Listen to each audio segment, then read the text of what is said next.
Thank you for joining me. It is Wednesday, February the 8th, 2017. I'm Gordon Long.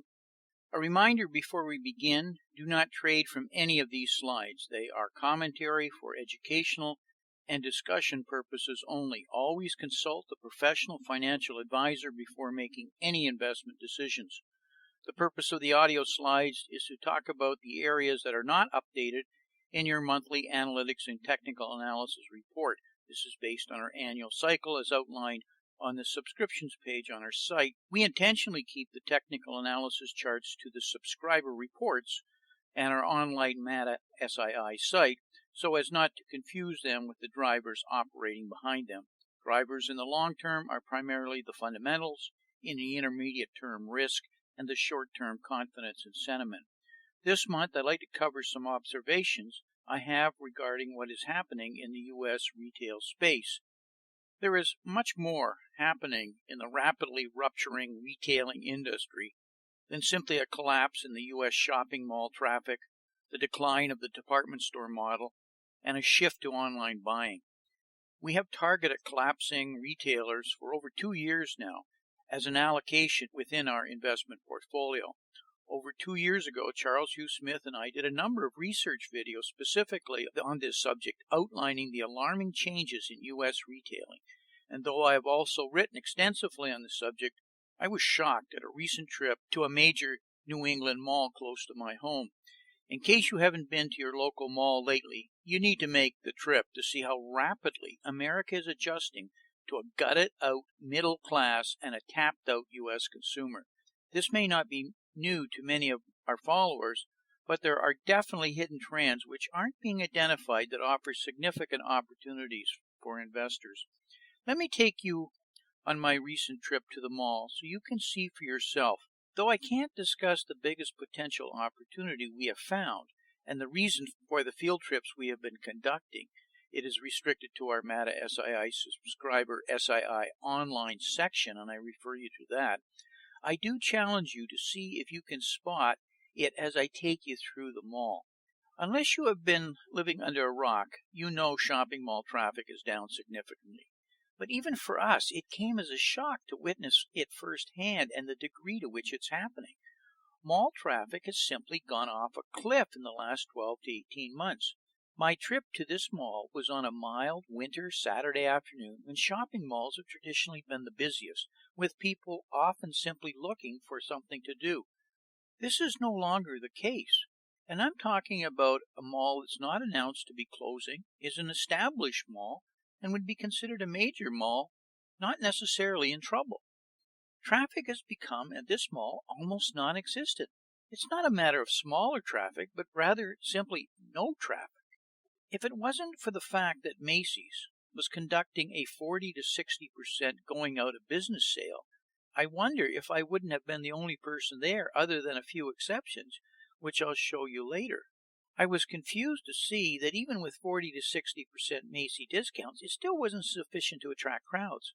My wife wildly suggested that most astute shoppers were waiting for the expected even deeper discounts, though the pickings would be somewhat marginally less by then. I couldn't argue with her knowing understanding of a familiar situation to her. This mall, the most recently developed in our area, has drawn me over the years primarily because of the extensive craftsman tool section at Sears.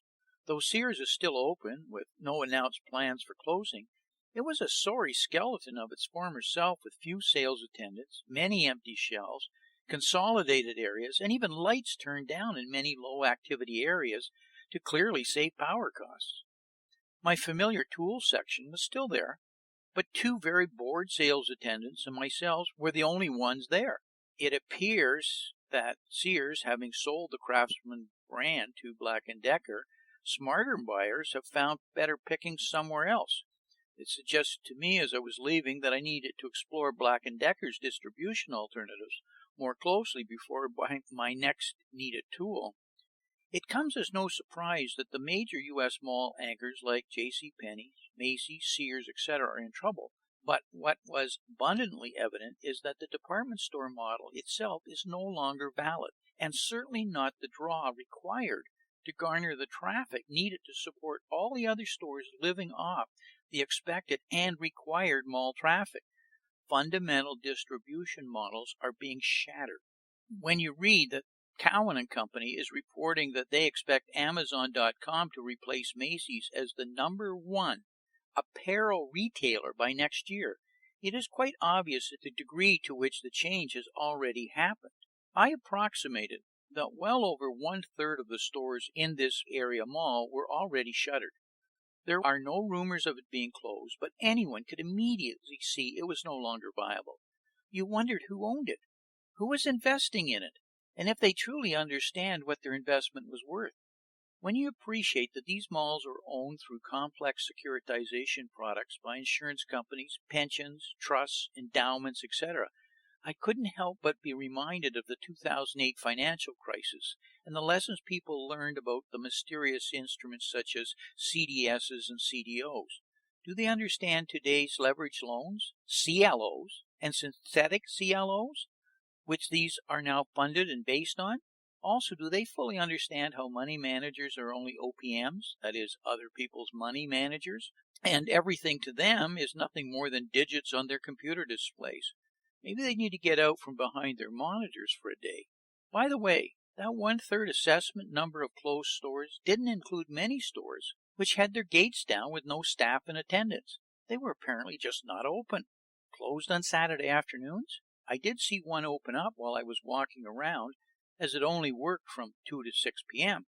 It appears you now need to check individual store hours in advance of actually coming to the mall. Who would have guessed a few years ago that this was in our future? Though this was a trip to an established shopping mall, statistics show that big box store sales are also having problems. My local big box haunts such as Borders, Sports Authority, and Circuit City have already closed, as well as my Radio Shack in a nearby what is now a vacant strip mall.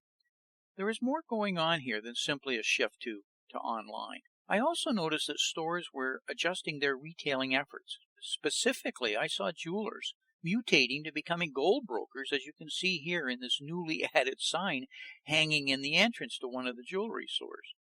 The last time I was in this mall, there were maybe 15 to 20 kiosks, as shown on the right, selling everything from telephones to calling cards to t-shirts. Though every kiosk was now empty and for rent, I recognize some of them as now the occupants of some of the smaller floor space stores. Though the mall restaurants were all bare, the food court was somewhat active, but with more robotic kiosks than I've seen before. If malls in America actually employ the 15.7 million people reported, then I suggest President Trump had better deliver on his 25 million jobs in 10 years, and the 2.5 million per year rate needs to be front-end loaded. I was dismayed to see that one of the former Anchor stores had been turned into what I can only describe as a modern-day indoor carnival midway. I have seen many arcades, but this was an arcade cubed, with everything from billiard tables to karaoke, from ping pong to every multi-million-dollar video game station you can imagine. Many of the areas reminded me of a Las Vegas casino, but without the traffic. Even here the traffic was mild, and though clearly a destination center for bored youth, I wondered how they could afford the costs of each game. It seems like a good idea on paper, chasing a market that wasn't there or had the money to actually afford it in any sustained fashion. As a kid, our family could only afford it once a year, maybe, and I think this is what's going on here now too. Something that also caught my attention was how the local community college and other training institutions were taking over much of the empty mall space. The empty stores appeared to be ideal for classrooms, plenty of easy parking, a food court, and I suspected that was what was supporting the food court, security, and all very quiet. The mall was certainly quiet. Some of my conclusions is that what we are seeing is, 1, the decline of the department store model and its ability to draw traffic. 2, the collapse of the U.S. shopping mall concept as a consequence of the defunct department store model, as well as other factors. 3, a shift to online buying, which we need to appreciate has now reached the important critical mass stage in America, where it truly accelerates. 4, collateral damage because of the falling mall traffic, which is impacting restaurants and other retail chains dependent on the historic mall model. 5. Upscale appears to be out as a dominant theme. Discount, consignment, dollar stores are now the norm, and as yet are not in the malls. But there is much more going on here.